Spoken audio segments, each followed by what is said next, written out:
Hello everyone, and welcome to Uncivil Law, where we learn through the misfortunes of others. As always, I hope you enjoyed this legal education content, and today will be the day I earn that subscription. For today's story, we are covering the ongoing case that is the Chad Daybell, Lori Vallow cult murder thing going on in Idaho. This is an interesting case to be sure, involves many twists and turns with many different dead people, and people attempted to be dead, and assassinations, and they're wanted in multiple jurisdictions, and all the rest of it. It is, of course, a complicated mess of a case, and making things, I suppose, just that bit more interesting.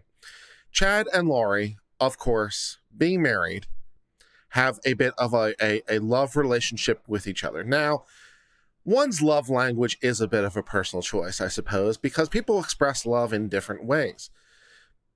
People sometimes buy gifts for one another to show love. People sometimes use words of affirmation, like I love you, to show love, and so forth and so on. So different ways of showing love. The way that they've shown love, apparently, is with the cult murder pacts, which is not the greatest way to show love, but also a slightly more traditional way of showing love with the text messages, which are also, understandable. But these people are a step beyond that. They're not just simply with the text messages or the flirting. Oh, no, that'd be way too normal. They have basically written a novella. There is a novella of romance between these two. And we are going to cover this and read this, and I'm going to do this in my best audiobook voice and romance novel voice, because I feel like this magnum opus from Lori and Chad deserve nothing less than the best. So let's go ahead and get started. We pick up in an official report from the police department where they are describing these text messages. So let us read the prologue written by the police department in sort of highlighting this issue. Great. Continuing to read through messages between Chad and Lori, she asked him to clear Melanie's new house of any bad spirits. The prologue is off to a promising start. Chad stated that he was working on the house, but was having to break down bad spirits that Brandon created. Brandon apparently is a witch. He also stated that he was able to detect 3 listening devices in the new house and directed Lori to where they were.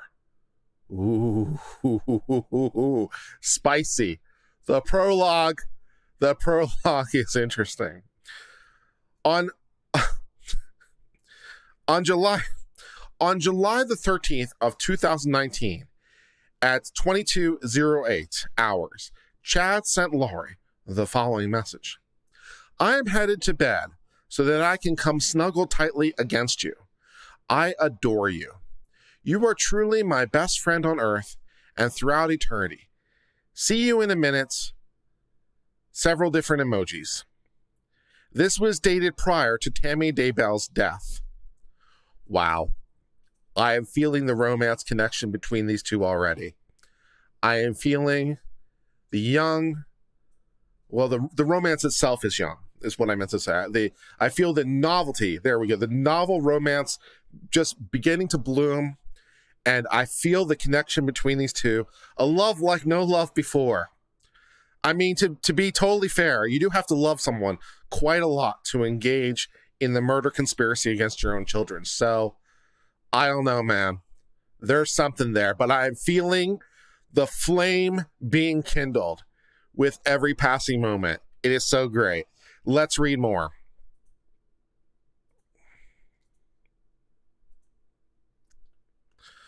On July the 14th of 2019, I noticed that Chad began to write Lori a story that was sent in many text messages throughout the day. The story seemed to be a romance novel of sorts about them, but the names were changed to James and Elena. In future text messages, Chad and Lori would refer to each other as James and Elena, or Raphael and Lily. Doesn't Lori Vallow already have enough names? She's got like 6 different last names. Now she's got 3 different first names. Doesn't she have enough names, man? Oof. The following is the story I observed between email and text messages.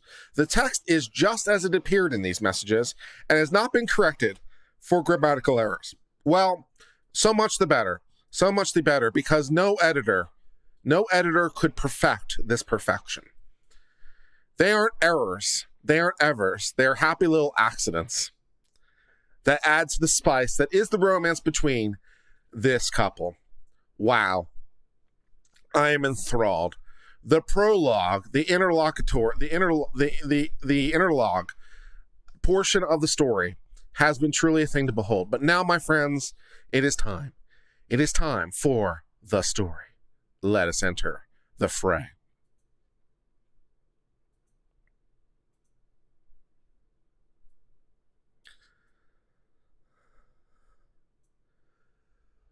Friday morning, October 26th. Driving south on the freeway, a voice said, "You will meet an extraordinary woman today who will change your life forever." This was shocking, since it seemed such a thing to be very unlikely at this conference. It was actually a very detailed story that began long ago on another world, and I will cover that part as I go along and the characters figure things out. But on the morning of October the 26th, James arrived in St. George, still a bit baffled by the message he had received. He unloaded his books and set up his table, then joined the organizers for dinner in the main room.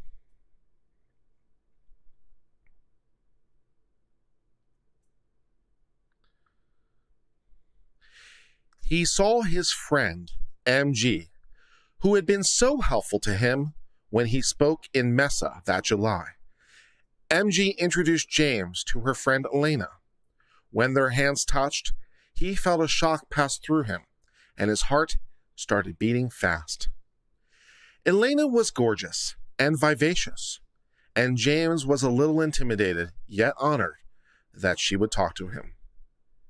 He was happily surprised when she mentioned a key part of his novel, The Renewed Earth. No one had ever recognized the significance of that scene before. He had heard that voice before, and she had seen that smile before. He felt they even had talked like this before, but who could be certain when? It was strange, but he could remember.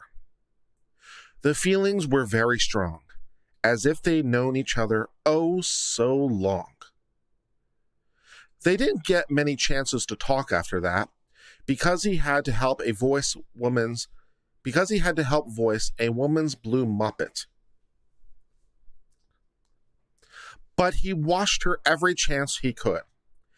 He had to stay at a relative's house that night, but he hardly slept. He kept envisioning himself with Elena in very wonderful situations that indicated they had been more than just friends. James was the first speaker on Saturday morning, and he knew exactly where Elena was sitting. He made sure to mention the scene from his book that they had discussed the previous evening. He was completely smitten by her, and even was nervous of what she would think of his talk as he spoke. But when he would glance at her, she was always attentive and watching him, unlike the rest of the crowd. After his talk, he went to his book table. His talk had gone well, and there was a group gathered around to buy books. His heart nearly leaped out of his chest when Elena joined him and helped sell the books. She was so beautiful that he could hardly concentrate on the customers.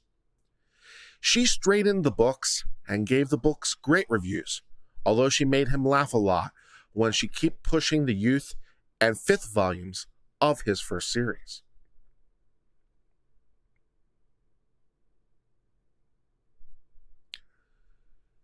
He could only giggle when people asked if she was his wife, because yes, in fact, she was. She just didn't know it yet. James was definitely having amorous feelings towards Elena as they sold books together. He had not felt this happy in his entire life. He was quite sure this was the woman the voice had told him about. James was ecstatic because he had already fallen deeply in love with her. Or, better said, he remembered how much he already loved her. Her eyes had mesmerized him from the moment they met.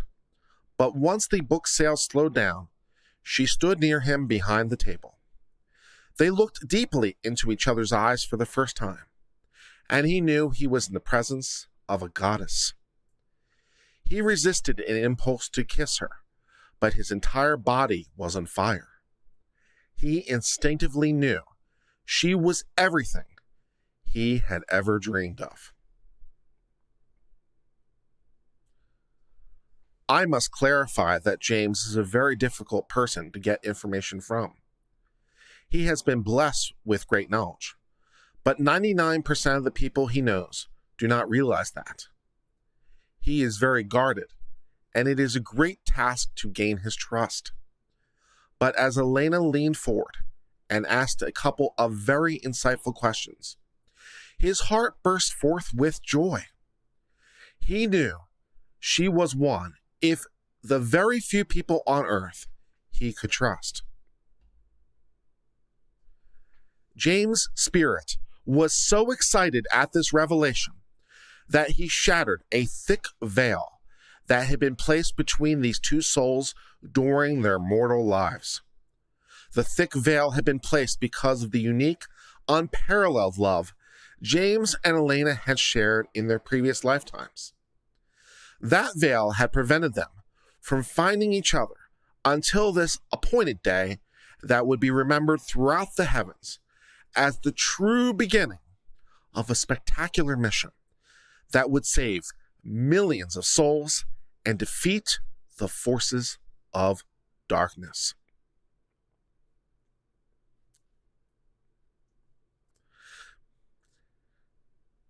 James's physical attraction to Elena was almost overwhelming, but he was equally drawn to the spiritual energy that was radiating from her.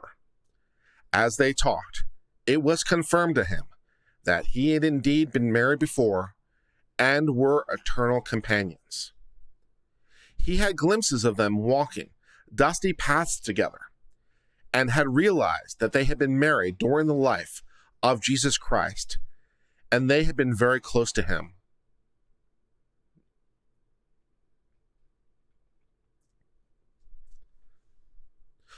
At this time, their spirits could not be restrained any longer, and a long-awaited makeout session took place in that lobby. This was manifest in the mortal world to James and Elena through the scientific phenomenon known as loin fire. As they talked, James had a burning desire to make love to her, but he wasn't sure she felt the same way. But they could not stay away from each other. One time, she was sitting in a couch near his table, and he took a seat on a chair about 5 feet from her. She began to squirm and covered her body with her hands. She asked him, "What are you doing?" He wasn't aware of what she meant.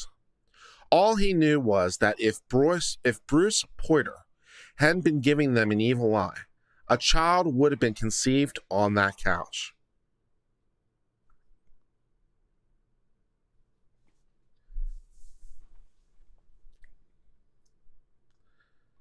The erotic tension continued throughout the afternoon. James could only think of her. His desire for her was indestructible.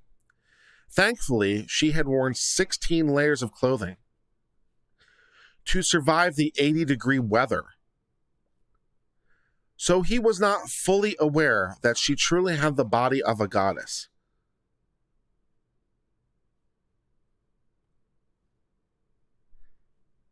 Her dimensions were exactly what he always fantasized about, but that revelation would have to wait a month. As the night concluded, James needed to take his empty boxes to his car. With Elena's help, he had sold more boxes at that show than he ever had before. She helped him carry the boxes to the car, and then he could not resist the desire to hug her. He made an awkward attempt that was way too brief, because their friends were bringing more boxes. In that short embrace, though, he knew he had found the woman he had searched for his entire life. It was made crystal clear to him they had been married before and would be again. He once again had to fight off a powerful urge to kiss her and somehow disguise the massive erection he was experiencing.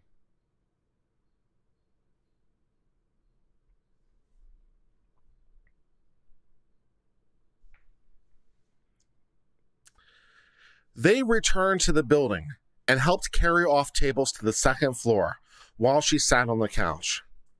They couldn't take their eyes off each other. He was already madly in love. Her group of friends finally had to leave. He was devastated, unused, about how he would ever contact her again.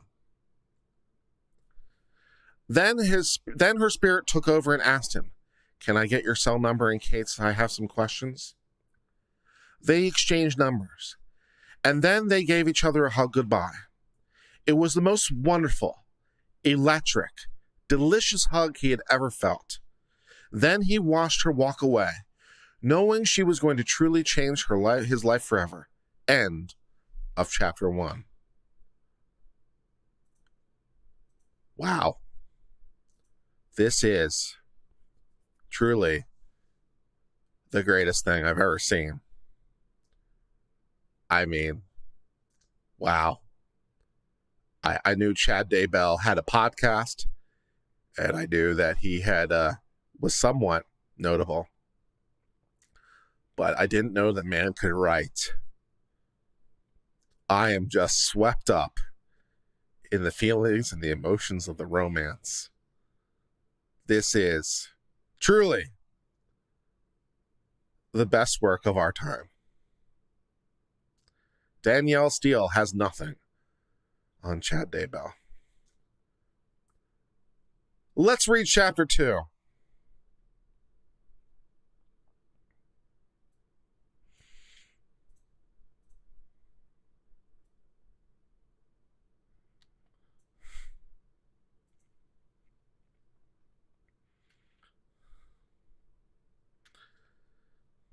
Chapter 2. James sadly walked to his car after watching Elena disappear down the hallway. But he couldn't deny their connection and his absolute attraction to her. She still seemed way out of his league, but he nervously sent her a text just before driving to his hotel. A minute passed, then 2, without a response. He kicked himself for thinking he ever had a chance with her. Then, his phone buzzed. Elena had texted back. His heart soared, and over the next few hours they texted back and forth dozens of times. He knew she was trying to stay at a home in Tokerville, and he desperately wanted to drive there and whisk her back to the hotel for a night of reconnection and romance. He twice got redressed during the night to go see her, but the spirit gently said, "Have patience. Everything will work out as it's supposed to." Then they finally stopped texting at around 4 a.m., and when he closed his eyes to sleep, he was taken again to their previous life together. The intense passion of their lovemaking was as a sight to behold. He knew it would be difficult, but he could be patient if it meant he could experience that type of love just once in his life.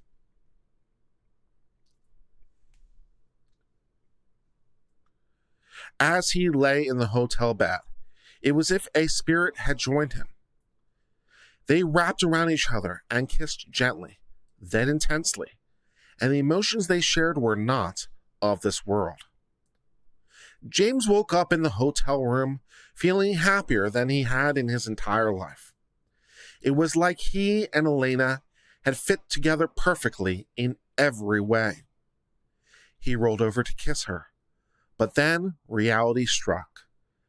He was actually more than 20 miles away from Tokerville with her Arizona friends. He texted her, and she quickly responded. He deeply regretted not going to be with her the night before. It was as if he already knew the taste of her lips, and his hands knew every curve of her body. He knows his dreams were somehow real, and that they were actually traveling to each other in a higher dimension.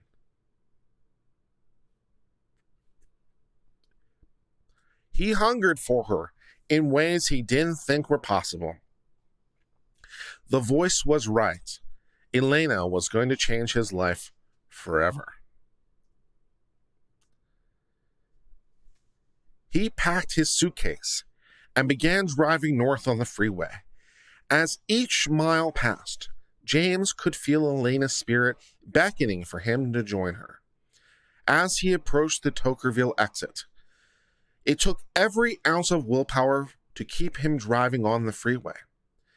His attraction to her was beyond magnetic.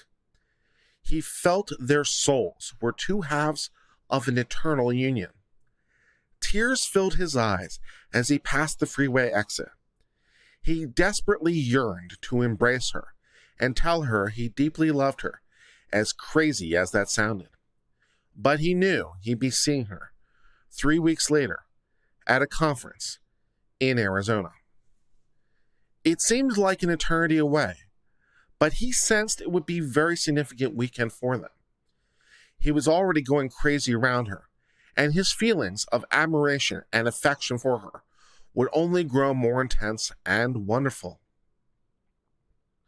During the long drive home, James was able to text back and forth with Elena, and it was clear that they were extremely compatible and shared the same interests. It felt like talking to a long-distance best friend. When he arrived home, he searched the internet for anything about her, but there was nothing. She was a fascinating mystery, and he wanted to spend the rest of eternity with. At the end of his drive, she suggested that they talk on the phone for the next day. He was thrilled at the thought of hearing her voice again. He was falling more madly in love by the minute. When James heard her voice that Monday morning, the euphoria he had felt Saturday came rushing back strongly. They talked for 2 hours, but it seemed to be only minutes. He was obsessed with her and couldn't get enough. During that first phone conversation with Elena, James realized she already had a strong understanding of many of the truths that he had been taught regarding how the universe really worked. The lounge fire and obsession with each other had no real explanation unless they truly had a spiritual connection before this life. He was able to help clarify many, if the promptings and impressions she had felt in recent years. She knew she had lived on Earth before, and James was able to clarify when. They had been married before on this Earth, and other times on a previous Earth.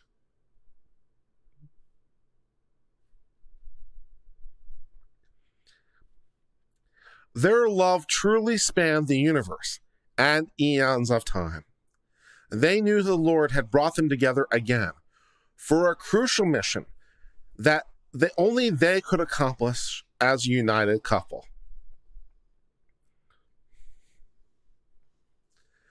During the next week, they spoke every day for at least an hour, but often longer. They hungered to know everything about each other. This was a new experience for James, to open up and share the true feelings of his heart. But he knew he could trust her completely. The bond between them was intense, and only the vast distance between them kept their passion for each other from roaring into a blazing inferno. She quickly became his best friend. Or better said, two best friends had been reunited, and their prior love was now ignited in a wonderful, heavenly way.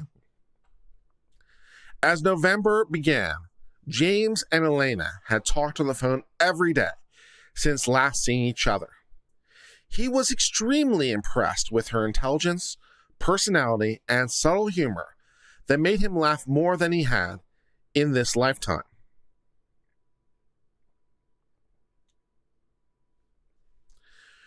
She was a complete delight to talk to, and the highlight of his day was when he could hear her magical voice.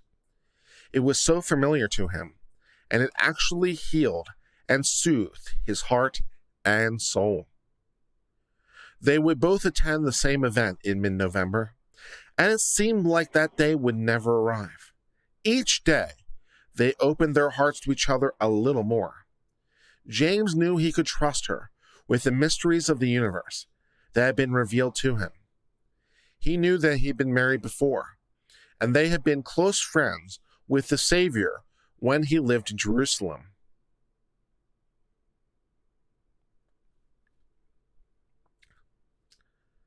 James had served in an important position in the Lord's church, and Elena had been his beloved spouse and best friend. That relationship was now meant to continue in this lifetime.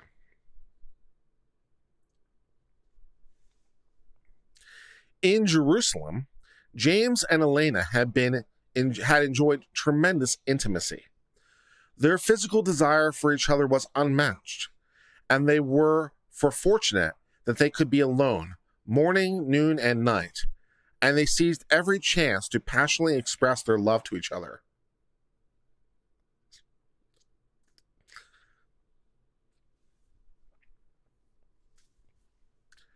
They simply could never get enough, even after many years of marriage. Everyone knew they were crazy about each other, and they were a wonderful example of how spouses should cleave together in love and unity. James had visions of how they would happily and joyfully pleasure each other in his office. They had two favorite positions that particularly bonded them together. Nothing meant more to James than holding Elena in his arms and unifying their bodies in perfect synchronization.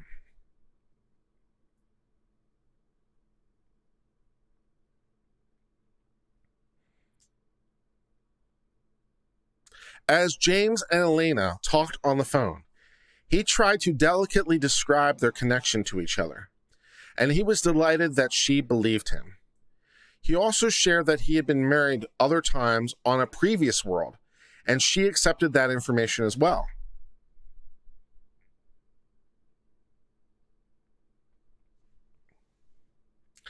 James was overjoyed to have these memories restored to him, because he truly loved her with all of his heart. He knew that they were meant to be married again and complete important missions together before the second coming. He was ecstatic that she was receiving confirmation of these things as well. As they talked on the phone, their spiritual connection was so intense that it also produced physical desires, and it was as if their spirits were making love despite the great distance between them.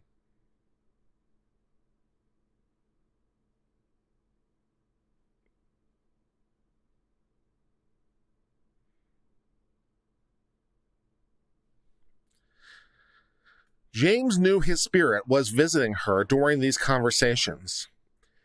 He also became aware his spirit would visit her at night, and they would wrap around each other in a sensual embrace. Kissing her was so wonderful and real, and he knew the next time they saw each other, he needed to kiss her.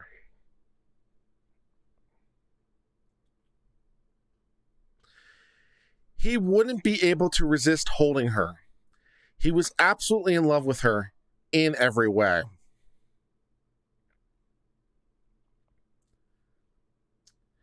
By the time the conference arrived, James and Elena had become very close through their phone conversations, but he desperately needed to see her again. She agreed to pick him up at the airport and take him to his hotel. He was extremely nervous, worried that the spark he had felt earlier might not be there. But as she arrived at the airport and he opened the car door, his heart nearly burst at the sight of her smile. She was stunningly gorgeous, and they gripped each other's hands. The electricity was tangible. The love between them was powerful and real.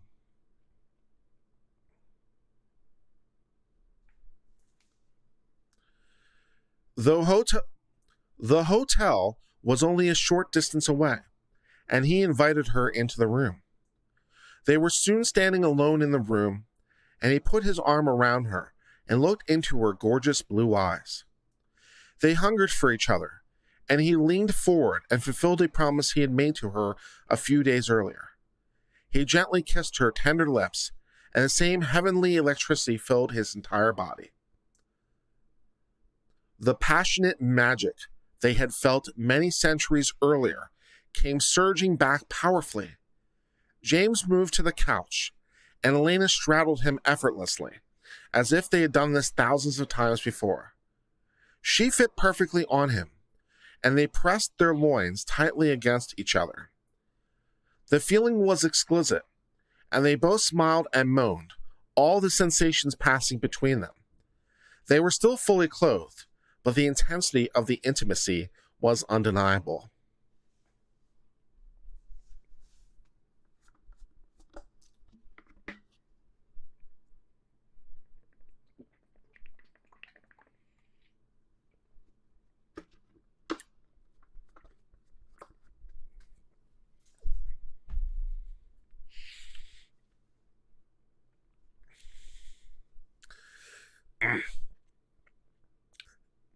James felt the powerful desire to bless Elena at that time.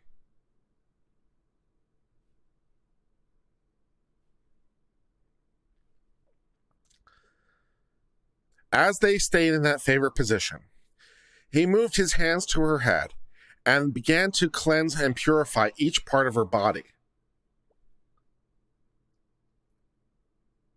He could feel the pains and troubles she had endured throughout her life being removed from her soul and being taken outside and destroyed. James's hands worked their way down her body and lingered briefly on her beautiful breasts. She truly had the body of a goddess and was experiencing an indescribable mix of physical and spiritual ecstasy. He soon concluded the cleansing of her body from head to toe, then filled her body with a balm of life and love.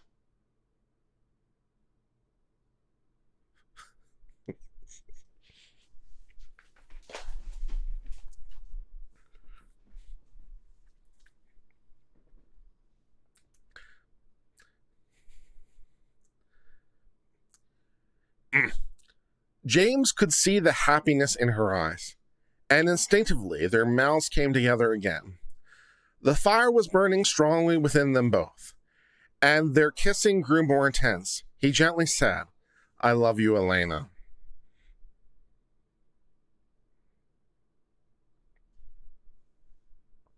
Those words sparkled a frenzy within them. Their tongues effortlessly intertwined, and their hips gyrated in a smooth, erotic rhythm. Two lovers, long separated, were finally united in heavenly bliss. After a few minutes of excitement, pleasure, and fun on the couch, James and Elena both felt compelled to change into more comfortable clothing. James out in some athletic shorts and a blue shirt, and Elena put on a stunning black top and tight leggings. The top revealed just enough, but not too much, and James was overjoyed at the sight.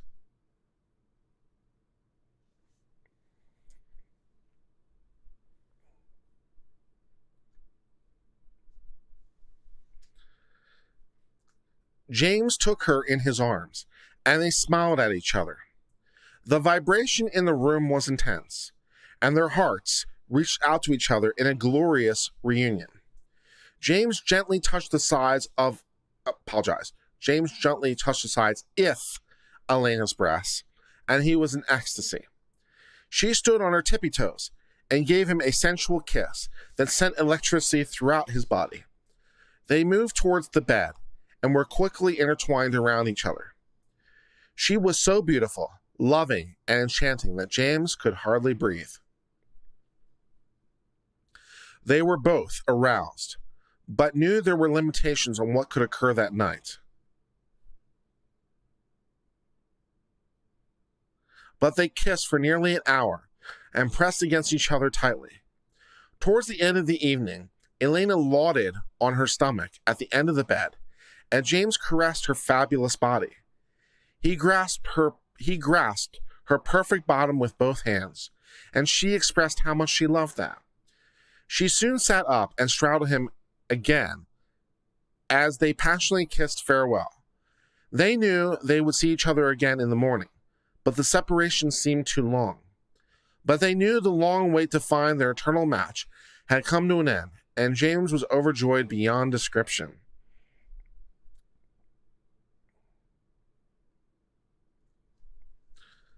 James and Elena had agreed to visit the temple the following morning. She returned to the hotel room, and after additional romance on the couch, they calmed their nerves enough to give each other a blessing.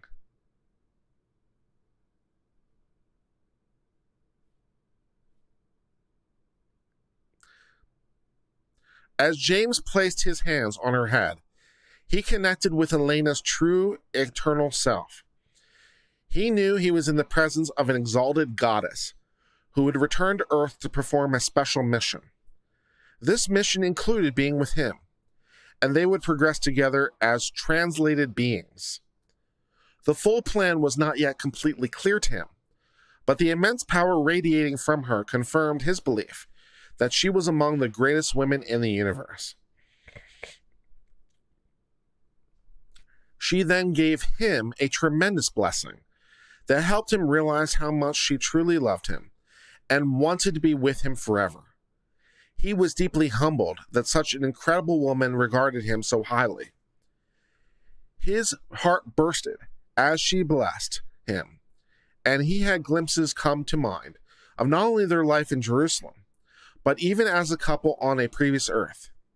He knew that there had been eternal companions for eons, and that their love was beyond celestial.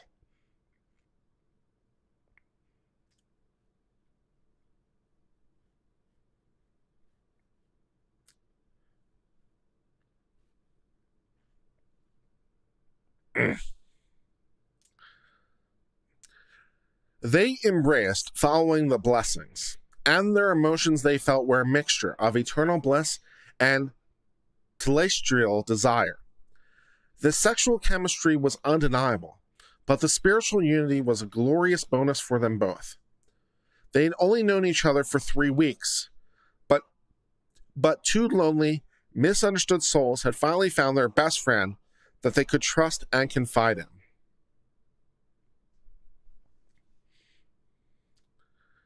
They arrived at the temple, and they both felt that they should do sealings together. They were soon seated in a sealing room, facing each other. Elena looked so stunning as she smiled at him. She seemed calm, while he felt quite nervous. Their opportunity soon came to kneel across an altar from each other, and the sealer pronounced those sacred words. James and Elena now knew they were sealed as husband and wife for eternity. As the earthly sealing was taking place, a similar scene involving their spirits was happening on a higher plane, where they kissed and unified their souls.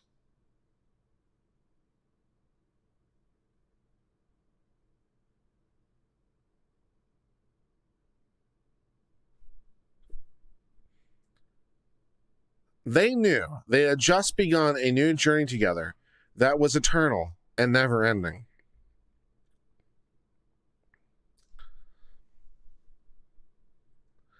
After the sealing, they went to lunch together, and they felt so comfortable together. Everything felt so right. James could look into her eyes forever, unless he was gently kissing her and telling her how much he loved her. Even when they held hands, there was a powerful vibration that exceeded the celestial world. They attended the conference, but their thoughts were completely focused on each other. James gave a talk that was well received and sparked great interest in his books. Elena joined him at the selling table, and they sold more than 359 books within a couple of hours.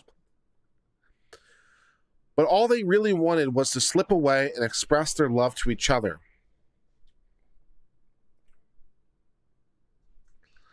They went to dinner with some friends, but afterwards they were able to find some time alone. They drove to a secluded area and slipped into the back seat.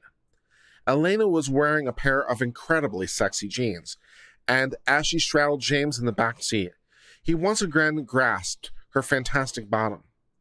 She pushed him back into the reclining position, and their loins fit together perfectly.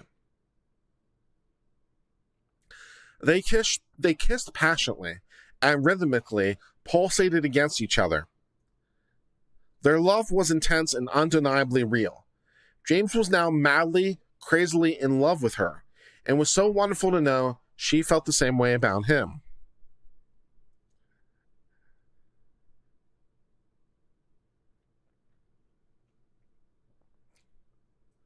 I know we haven't reached the chapter break yet, but I'm going to take a mid-chapter break just to remind everyone that this entire thing is contained in a Chandler Police Department official police report relating to charges of first-degree murder.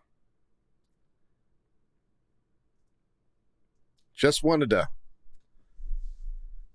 mention again, this is in an official police report.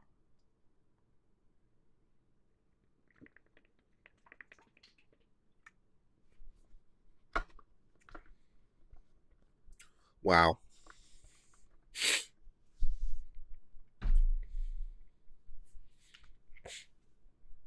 Let us continue with reading chapter 2.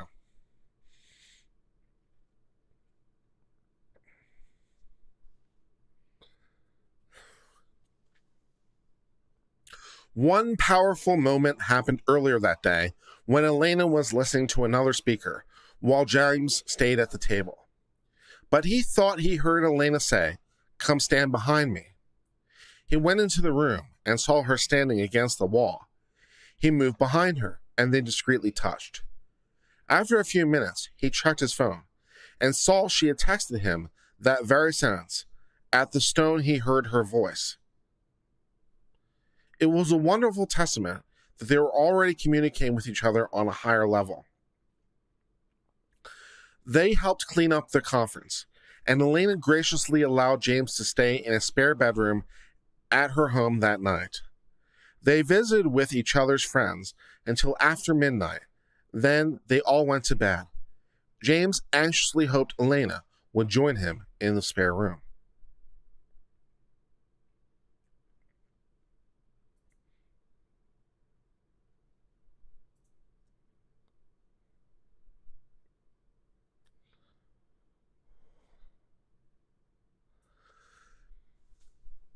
It took a while for everyone to settle into their beds, but once the house quieted down, James opened his door slightly and saw the wondrous sight of Elena approaching the room. They locked the door behind her and quickly got under the covers. He was wearing his athletic shorts, and she was wearing tight, thin leggings and a loose top. They clung to each other and kissed desperately, hungrily. James placed his hands under her top and caressed her splendid breasts. She moaned happily and wrapped her legs around his waist. Only two things layers of material separated their loins, and they could feel each other's most intimate body parts in detail. The intensity and spiritual vibration exceeded anything either one of them had ever felt before. They knew that their spirits were actually intimately joined together, and it felt like they had left the celestial world. Elena soon got on top of James, and the rhythmic ecstasy continued for several more minutes. Towards the end, they both removed their tops, and they pressed their bodies together, skin on skin. They fit together perfectly, and their kisses were deep and frenzied. Their desire for each other was beyond compare.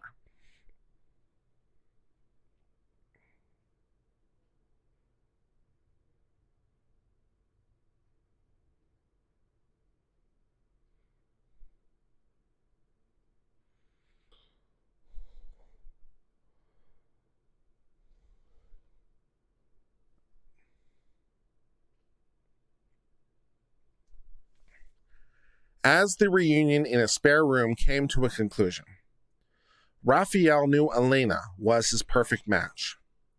They longed to stay intertwined together, but it would be best to separate and get some rest. But by 6 a.m., James couldn't stand to be away from her any longer. He slipped into her bedroom and stood at her bedside. She was unbelievably gorgeous, and he greatly desired to join her in bed and continue the previous night's activities. But there were other guests in the house who weren't yet aware of their sizzling love for each other. So he gently touched her shoulder to awaken her. Her eyes opened. Then she reached up and grabbed his arms to pull him into the bed. He smiled, realizing she wasn't fully awake and likely been dreaming of him. He simply whispered that he loved her and hoped she would go walking with him throughout the neighborhood.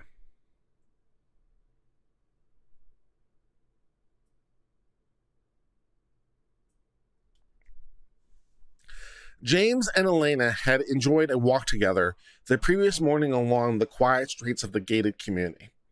The sensual attraction between them had been intense, and they touched shoulders and held hands as they walked. They were like magnets that couldn't be separated. She had worn exercise leggings that drove him crazy with desire. The leggings emphasized her perfectly sculpted bottom, and it took all of his willpower not to pull her onto him and grasp that bottom firmly and powerfully with both hands while kissing her passionately. They were walking again the next morning. Unfortunately, a friend invited herself along, but James and Elena were still completely engrossed in each other. He had to catch a flight home later that morning, but was able to give Elena a special blessing before departing. As he placed his hands on her head, he felt their spirits connect with a surge of power. At that moment, his only desire in life was to be with her always, throughout eternity, and that desire has continued to intensify. During the blessing, he was able to show the great missions they would perform together. He knew this was an eternal union that would forever change this world. Tears filled his eyes to be in the presence of this holy goddess, and he was nearly overcome by the Spirit as he sensed her true place in the universe as a majestic archangel. End of story.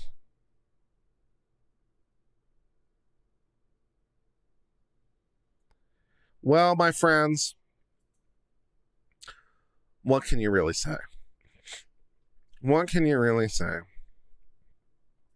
about any and all of that? I mean, wow. That is truly and unironically the greatest romance novel I've read in many years.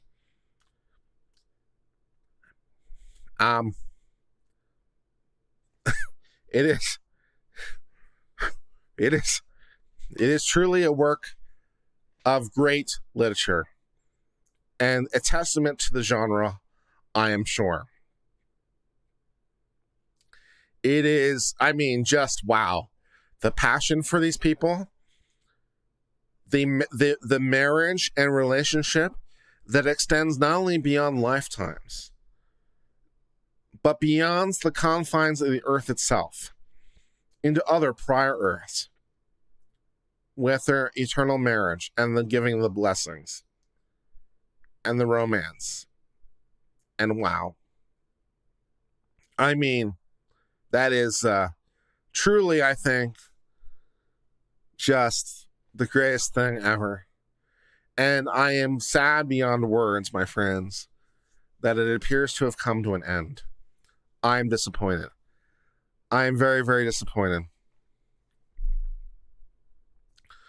On the plus side, as it were, and I guess I use this word very, very loosely, we read pages 217 to pages 228 of 1,108. It's a long police report. We read 10 pages of the police report. The police report itself goes on for 1,100 pages.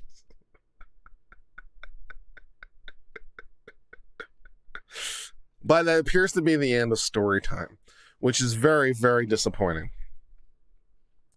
I don't know if Chad Daybell has other works that are published anywhere, or unpublished works, or whatever, but I truly feel like, as a service to the world, I wish I could read more, because we truly need to know more about the passionate, burning relationship between Elena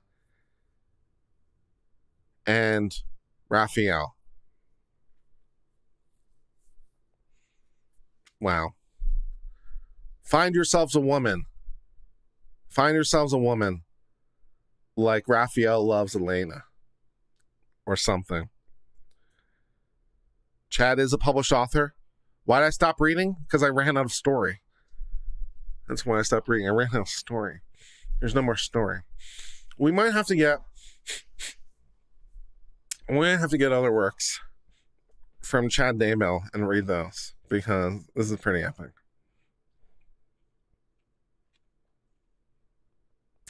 He has many books. Excellent. Maybe we'll buy some of them.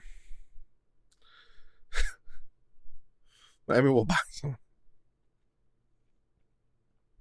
Let me read some of your super chats. Chi-Town Native, $2. Hi from Texas. We love the hat. Thank you. Stacy Hawthorne became a new member. Thank you for hitting that join button. Law Talk with Mike said, $5 quality read, brother. Respect. Law Talk with Mike gave $2, said, you had me at loin fire. Yeah. Molly became a new member. Thank you for hitting that join button. Tiffany said, thank you for helping me nurse my hangover. You're welcome. Alex Page said, your new job as audiobook reader for sexual romance novels. You know, it's my first attempt to do an audiobook style reading. But, you know, for a first attempt, I thought it went reasonably well. So maybe there is a career there as an audiobook reader. I mean, you know. The Private Dick said, as a private investigator, I have to wonder if explicit psychic love affairs spanning eons would hold up in divorce court. I'd write that book.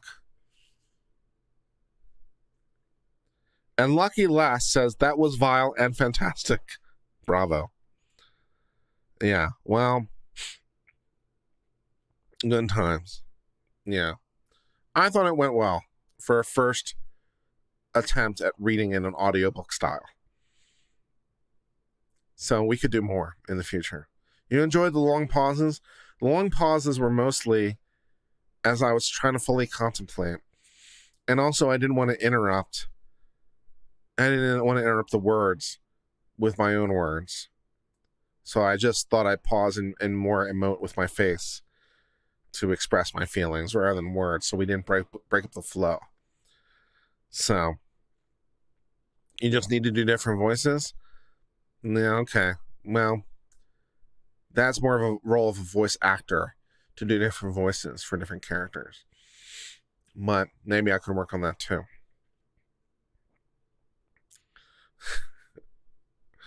You let us enjoy the cringy parts? There was that too.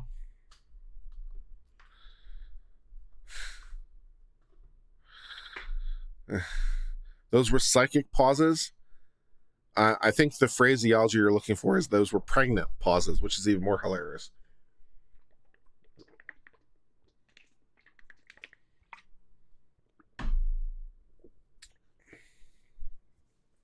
The Private Dick gave $2 to say drinking game version. Drink when couch is in. every time the word couch appeared, I thought about saying it like couch, just saying it like way out of style with the rest of the text, which I thought about it because like I could just read this normally in text and just this one word, just say it like in a way that's completely out of flow. Just go couch and just go back to the flow. To honor Amber Heard, I thought about it, but my loyalty to the text, well, because I don't think the words of Chad Daybell really should be compromised. So my thought about making the joke at Amber Heard was overridden by my desire to honor the brilliance that is Chad Daybell. So, but I appreciate it very much. And Andrea said, read it again. I need a bedtime story. Well, fortunately, you can go back and watch this video again. It's available for rewatch. So, yeah. Did someone have to type this up for him? I don't know how they actually went about writing this. 1,100 pages of glory. But yeah, it is very, very interesting to be sure. Well, my friends, we just need another 263 subscribers to hit that 100,000 mark. So we are right on the edge, and I do appreciate every one of you who are here. There are 563 of you watching. The normal demographics at least suggest that it's about 50-50 unsubscribed. So that means about half of you are probably not subscribed. So that means there's probably 260 of you, well, maybe not that many, but there's something close to it in there who are unsubscribed. So if the subscribe button on your end is currently red, I would very much appreciate your subscription to help me cross that 100,000 mark, because this is effing hilarious. This is effing hilarious.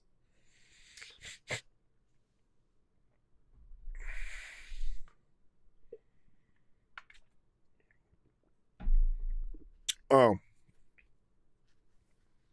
Yeah. Well, I think that will bring us to the end of the stream. Maybe we'll do another stream involving something else. I'm not sure what that something else will be at this point, because I'm not sure what else I could read that would be a fitting follow-on to this beautiful glory. I mean, we could always do a Supreme Court case, but it's like, that's just such a huge tonal shift. Do you really want to go right from the passionate burning fires of Chad Daybell into like something that Neil Gorsuch wrote or whatever? I mean, it just doesn't quite work. So, yeah. So 50 Shades next. I'm not going to read 50 Shades unless he wrote his own take on him, because that's hilarious. So that would be good. We did the Amber Heard testimony thing. We've already done Amber Heard. There's nothing left there. Invite Nate to do a reading. We might do more readings with more people in the future. We could read it again with other people playing parts. That could be fun. We might do that. We might see this again at some point in the future.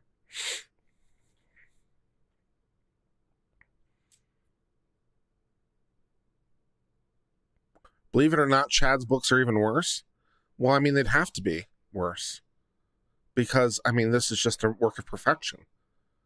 So I mean, they could only possibly be as good as. They couldn't be any better, because this is epic. I mean, Chad Daybell. I mean, show me an author whose every piece of work is an utter piece of brilliance. That they're all equally good. This might be the heights of Chad Daybell, but I mean, if they're even close, they'd be worth it. So they might be worse, but I feel like more readings of Chad Daybell are possibly in our future. I'm gonna have to go find some more readings of Chad Daybell and share some more. I feel like that's a good thing to do, for sure. How could it be? Yeah. LLB or Unbreaded, the works of Chad Daybell? Could be. All right, well, I'm going to sign off for now. If you've enjoyed this content, please remember to like, comment, subscribe, do all the YouTube-y things. We'll probably be on later with something this evening. If not, we might do at least one more live stream and maybe two, and we'll see. I'll have to get back to you on that. But I hope all of you are well. Until later, my friends, thank you all for being here. Cheers and goodbye.